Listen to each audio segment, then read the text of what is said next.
Hello and welcome to the Shot Clock, the sports debate show where every second counts and every point matters. Three debaters will get 30 seconds to break down some of the most heated arguments from the NFL, and based off their arguments, I will award them points. I'm your host, Jacob Keller, and today our debaters are Logan Martin, Kaden Trenoweth, Zander Cook, and Max Sturm. First off, we're going to talk about the most improved team from free agency so far. Logan, you want to take it away? Yes, sir. I got the Los Angeles Chargers, baby. Jim Harbaugh getting that offense right. They want to run the football, so they went out and got Bradley Bozeman, who led the team. They re-signed him, led the team in snaps in 2024, team captain. Brought in Mekhi Becton from the Philadelphia Eagles. If you know, they brought Mekhi Becton in from the Jets. He was a huge part of that offensive line. They signed Najee Harris, a guy who I didn't think played very well for the Pittsburgh Steelers. He's going to come in and hopefully improve this running game. And Dante Jackson, probably one of my favorite signings, cornerback, five INTs last year, tied 6th in the league. He had a 66.9 passer rating allowed. He was one of the best corners statistically last year. Truly, and if they flew under the radar in this offseason, I think that they've definitely had a lot more improvements than people give them credit for. Improving those trenches, 4 defensive linemen, 3 offensive linemen. That's a great argument. I'm going to award you, Kaden, 2 points. Anybody got something to say about the Chargers? I'd like to interject about the Dante Jackson signing. Yeah, he had a lot of interceptions, but down the stretch, he was limited with injuries. And from weeks 14 to the end of the season, he was getting burned a lot as the CB2 on the Pittsburgh Steelers. I do not like that signing at all. I think I would go ahead and say that the Najee Harris signing is a really good signing. He had some down years in Pittsburgh towards the end of his tenure there, but the Chargers have taken in a lot of really good running backs over the past couple years and have turned them into very valuable projects that they've had be successful on the field for them. So Najee Harris, I believe, is a good signing. I think the Eagles painted the blueprint for the league last year, running the ball with Saquon Barkley, running behind a great offensive line. I just think the Chargers are just trying to repeat what the Eagles did last year, run the football. Yeah, and I absolutely agree. Why don't we go ahead and get on to the second most improved team in free agency from our friend Kaden over here.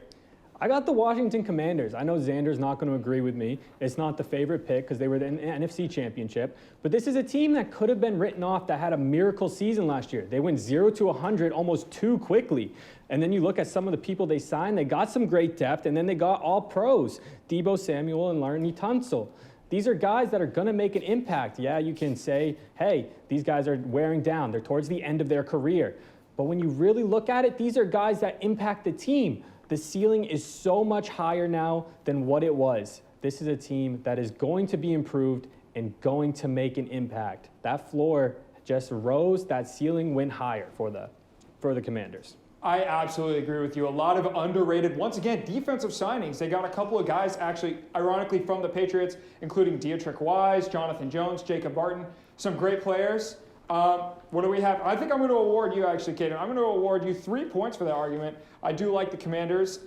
Anybody have something to say about them? Yeah, I think Deebo Samuel is just a big question mark. He was one of the worst statistically ranked wide receivers against man coverage in the NFL. And if you see those stats, a lot of defenses are just going to get in man coverage and send blitz towards Jane Daniels. So that's a big question mark. If he can improve his route running against man coverage and create some separation, I think that could be a big piece.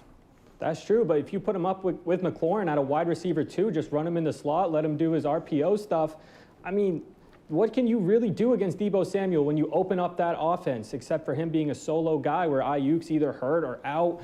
I mean, putting Deebo in that offense is going to improve it, and Jaden Daniels' numbers are going to explode this season with that offense and that new guard in Tunsil. I'm with Logan on this one. Deebo Samuel is a huge question mark. He's coming off of an injury. But there is a huge upside if he does bring that value in production that he did in San Francisco. You saw what they were able to do in San Francisco, go to an NFC Championship and a Super Bowl in 2 straight seasons, and it was largely due to what he was able to do, both running the ball and receiving. He's a great target for Jaden Daniels, a second-year quarterback who's also got Terry McLaurin there. But again, is he going to come back from the injury the same that he was before it? Yeah, and I absolutely agree. People have talked about Deebo Samuel. He's had some weight problems, but we'll see how that works out for the Commanders. Zander, what do we have from you? For my most improved team this upcoming season, I have the Chicago Bears. in the season, this past season, their biggest question mark was coaching. Matt Eberflus had a lot of questionable timeout choices. His challenging calls were atrocious. So what does Chicago do? They go out and get Ben Johnson. And what does he do? He hires Dennis Allen as the defensive coordinator. And I want to talk about Caleb Williams. He was the most sacked quarterback last season as a rookie. So the Bears, they realized they need to beef up the trenches. They trade for Jonah Jackson. They trade for Joe Thuney, a 3-time Super Bowl champion. And they signed Drew Dahlman in free agency, who is the top center available, 95% win rate for pass blocking, and he's better as a run blocker, and that is a scheme that Ben Johnson loves. And on the opposite side, they signed 2-time Pro Bowler Grady Jarrett as the defensive tackle. That's going to be huge for the Bears. And then they go out and get Dio Odengbo to pair him alongside Montez Sweat to form a formidable pass rush duo. I love that signing. They beefed up the trenches. The offensive line is pretty good. We will see how they pair up later this season. And then on the opposite side, the defense looks awesome. They were great last season. I love the Chicago Bears this year. Yeah, Ben Johnson got there and he immediately addressed the concerns like you talked about. And I remember at the beginning of free agency, the Bears were every headline because they were going after every offensive lineman that was out there. Guys, I think I've got Zander with I think the maximum amount of points, 4 points for Zander here on this Bears argument. Everybody else, what do we have to say about the Chicago Bears? A pretty good offensive line is not going to compete in the NFC North. I'm sorry. When you compete against the Lions or the Packers or the Vikings, those D-lines are scary, man, and those defensive schemes are scary. You cannot say a pretty good offensive line is going to be a great, most improved team, especially under a first-year head coach. See, I like that argument from you, Kaden, but like I said, Caleb Williams was sacked over 50 times this season for a terrible offensive line. That pretty good offensive line is going to do him justice in year 2. He's able to escape the pocket, make plays on the run, make plays with his feet. That pretty good offensive line could just do it. Yeah, we got to see how we can throw inside the pocket, though. Most of 2024, we watched Caleb Williams getting the ball, panicking and scrambling out of the pocket, obviously because the offensive line was banged up and not performing very well. But going out and getting those 2 pieces on the offensive line, hopefully that can keep Caleb Williams in the pocket and prove how good of a passer he can be in there. Yeah, I think Caleb Williams struggles to be a guy who can extend the plays, which he didn't struggle with as much in college. You saw a lot of highlights where he did scramble out of the pocket, but whether that has to do with his O-line this year or not, he seemed so uncomfortable when he had to extend plays, and that's going to be really hard because that's what the modern day NFL is like. You are scrambling, you're extending the plays because these D-lines are so beefed up and they get to the quarterback quicker than ever. Chicago is still kind of clawing their way up through the NFC North, and we'll get to that later, but for now, I want to give it over to Max, and he could talk about his pick for the most improved team in free agency so far. I'd just like to say, fellas, you guys all brought up really good points with your teams, but it is obviously the Denver Broncos. We talked about them last week with the improvements that they made on the defensive side. They had a top 3 run defense in the league, but only ranked 19th in pass defense. So what do? They go out and sign teammates from San Francisco, Talanoa Hufanga, and Dre Greenlaw, the linebacker. Hufanga was an All-Pro in 2022, but has missed 17 games total since in the last 2 seasons. So, again, they go out and get Dre Greenlaw, who had that Achilles injury in the Super Bowl, but he's back, and he was one of the top linebackers in the league. Denver played a great first half versus Buffalo in that wild card matchup that they were eliminated in, but Buffalo just adjusted and focused more on the pass game in that second half, and they came away with a 31-7 win when it was all said and done. Denver's defense in that second half gave up an unbelievable 24-yard touchdown on 4th and 1 where Allen was able to scramble out of the pocket and get it to Ty Johnson in the back of the end zone. And that was because their safeties were lacking. They were slow. They weren't able to get to Ty Johnson, who's a running back. He shouldn't be running 24 yards down the field, but he did, and they capitalized. These moves, along with signing Evan Ingram and Trent Sherfield, I believe are going to make the Denver Broncos a true contender in the AFC West next season. Yeah, and Max, you know how I feel about that duo in Greenlaw and Hufanga. They're phenomenal players. Great, they're going to fill out the box great, and Hufanga is so versatile, he can play anywhere on the field. And for that, I'm going to break the rules a little bit here, and I'm going to give Max 3 points for that argument. I love that argument. Anybody have something to say about the Denver Broncos? Yeah, I do. I do not agree with Broncos being most improved. I love Bo Nix. Don't get me wrong, I'm a big Bo Nix fan.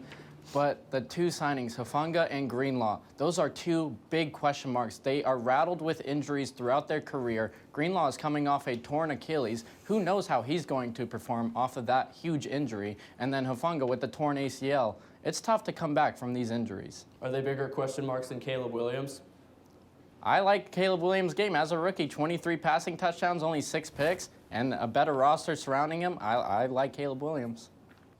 Moving on to our next topic, I want to talk about whether or not the Seattle Seahawks made the right decision. Should they have stuck with Geno Smith and DK Metcalf, or was it the right choice going for Darnold and Kupp? Logan, why don't you start us off? Yeah, I got the Kupp-Darnold duo over Metcalf and Geno Smith, and I think it's just an upgrade at quarterback having Sam Darnold. But I still think his performance, based on the last 2 games last year in 2024, lead to a big question mark on his name this year in Seattle. I think getting off some pressure being in Minnesota with good wide receiver talent kind of takes the pressure off of him. But I'm just excited to see what he can do with Jackson Smith and Jigba and Cooper Kupp, 2 slot receivers that they have. And I think last year, the last 2 games, when the lights were bright for Sam Darnold, he just did not perform well. His completion percentage dropped down to 53%. He only threw for 411 yards in those 2 games, 1 touchdown, threw an interception, and had a 66 passer rating compared to his 102 regular season passer rating. He just did not perform when the Minnesota Vikings needed him to perform. So if the Seattle Seahawks do get to playoffs or get in a spot where they can make the playoffs, will Sam Darnold be able to perform? I think that's a big question mark. It's a 3-year, $100 million contract for Sam Darnold. But really, when you look at the numbers and off paper, it's really a 1-year, about a $20 million deal with an opt-out incentive for the Seattle Seahawks. But that's a great argument, Logan. For that, I'm going to award you 3 points. Anybody have something to say about Logan's takes? I like it. Yep. Simple and quick. Next up, we've got Kaden. What is your opinion? Yeah, I'm going to have to completely disagree with Logan. I'm not going to lie here. He was right, but I think he picked the wrong duo. This is really just an argument on who's the better quarterback, because who's the better wide receiver, excuse me. Because I think if you put Geno Smith in the Minnesota Vikings scheme last year, he performs like Sam Darnold. Sam Darnold only performed because he was in that system, if you ask me. And then you trade away DK Metcalf, who's going to be insane with the Steelers. Zander got an absolute steal with that one. And I think that's just what it boils down to. I don't think Darnold is that elite of a quarterback to be paying all that money for. Okay, if you don't think he's elite, okay, that's fine. But comparing him to Geno Smith, did you watch the Seattle Seahawks last year? Do you know how many times they were in a position to win the game and he threw an interception or fumbled the ball in the goal line? Like That's what Darnold's going to do, though. That's the scheme, and now you've taken away that best receiver for Darnold. I'm sorry, Geno Smith is not performing the same way Darnold did. The difference in age is too much. He's 34 years old. I completely agree with. No, but you know what I'm saying, though? Like, Max a couple and years Logan ago, here. Geno Smith, in that Vikings offense, in where he's the best season he had, if you put him in that yards a game. Vikings offense, he would have played the exact same. So I guess we'll have to see how Geno Smith plays in Oakland. He is reigniting the flame with Pete Carroll, the former head coach of the Seattle Seahawks. Kaden, for your argument, it looks like everybody's going to disagree with you. I'm going to have to award you only 2 points for that argument. Zander, what's your opinion? My opinion is I prefer Darnold over Smith 7 days of the week, 365 days of the year, 24/7. It is clear as day that Darnold will be the upgrade for the Seattle Seahawks at the quarterback position. And like Kaden said, it could have been Minnesota's system. Kevin O'Connell is a great coach. He had weapons around him, Jordan Addison, Justin Jefferson, TJ Hawkinson. But in Seattle, he now has Cooper Kupp and Jackson Smith and Jigba. Those are 2 solid weapons for him. So we could see a similar year for Darnold at that QB position. Geno Smith, a lot of questions surrounding him. He was way too inconsistent in his time with Seattle. And like Logan brought up, these are 2 quarterbacks that have question marks. And he mentioned Darnold not performing in the playoffs. Geno Smith didn't perform in the playoffs. He played San Francisco in the wild card when he was with Seattle, and he didn't perform at all. So I prefer the Darnold and Kupp over Smith and DK. Yeah, and you mentioned JSN, and you also obviously mentioned Kupp, but there are other guys on that team as well. They went out, they signed MVS, Marquez Valdes-Scantling, and they also have Noah Fant, Kenneth Walker, Zach Charbonnet, that RB duo. Yeah, it's a great system for Darnold to succeed in. It so absolutely I prefer is. Darnold and Kupp. Yeah, and for that, Zander, I'm going to have to award you once again 4 maximum points. Yeah! And does anybody else have anything to say about Zander's takes? Nope, that boom was enough. I want to touch on one more thing, and I'm done with it. the Seattle Seahawks could have signed Geno Smith again and gave him a contract extension for way less money, and they signed Sam Darnold for $100 million, $55 million guaranteed, when everyone thought he wasn't going to get paid after his 2 performances. Obviously, the Seattle Seahawks see something in Sam Darnold compared to Geno Smith. Yeah, and I'd absolutely agree. Max, what's your take on this? Oh, I think I'm kind of just going to echo what people have said. It's an upgrade at the quarterback position in my eyes and a downgrade in the wide receiver position. Honestly, Geno Smith is 34 years old. He had a good season in 2022 where he had 4,000 yards and a good amount of touchdowns, and they gave him a lucrative, stupid extension. I don't know why they gave them that extension. He was already too old. He had one good season. Seems to be in the NFL that you can have one good season and get paid over $100 million. So I guess if I went in and threw for 4,000 yards, I could turn into a millionaire, a multimillionaire. But Sam Darnold is 27 years old. He's a journeyman quarterback who's finally found success in 2024. They kind of did the same thing that they did with Geno Smith. He only had one good year, but he was thrown into an offense where he had a lot of options with Justin Jefferson and Jordan Addison. He threw for 4,300 yards, 35 touchdowns, only 12 picks, a 14-3 record, second in the NFC North. But he did not perform well in the playoffs, so this seems eerily similar to Geno Smith. It's going to be a matter of whether Sam Darnold can do it again in Seattle. Seattle's trying to build it up for him by getting Cooper Kupp, but letting go of DK Metcalf is a huge loss. This is more of a Sam Darnold and JSN type of deal than it is Cooper Kupp. Cooper Kupp is just, he's injury prone. He's missed so many games. He has 2 seasons in his career of over 1,000 yards. I don't think Cooper Kupp's going to be the huge impact that people think he is going to be. And you mentioned Sam Darnold being a journeyman quarterback, and that he is. And some people even thought that $100 million was a little much for Sam Darnold, but I guess we'll have to see, and that's probably why the Seahawks made it so incentive-based. For you, Max, I think I'm going to end up awarding you 3 total points. Does anybody have anything to say about Max's takes? I'm going to touch on it again. I think the Minnesota Vikings, the last 2 games of their season they played a Lions team who was scoring 50 points a game offensively. We already knew Minnesota wasn't going to stop them on defense. And then they ended up playing a Rams team who was hot at the right time. They had Matt Stafford playing playoff football, and they had a defensive line that was getting to the quarterback. So they just caught 2 very good teams at the wrong time. And I think that, I don't want to, give him too much credit for his playoff performance, but they did play 2 very good teams that were clicking.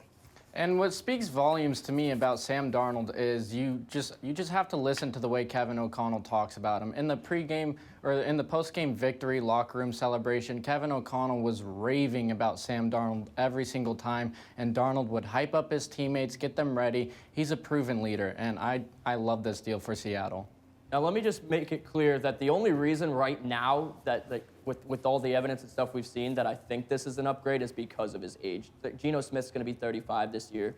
Sam Darnold's 27, going to turn 28. That's really the reason I think it's an upgrade. I think it's an upgrade because he's a better passer, plain and simple. Sam Darnold's 2024 season might be better than any season Geno Smith has ever produced. I totally agree, 100%. They both came from the Jets.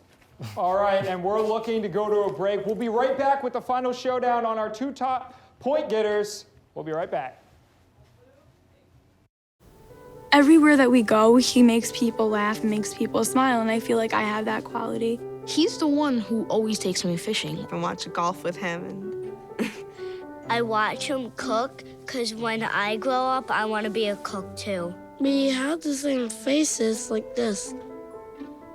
Dad is the one, when you fall, that picks you up. That unconditional sense of presence and reassurance is really what makes him my father.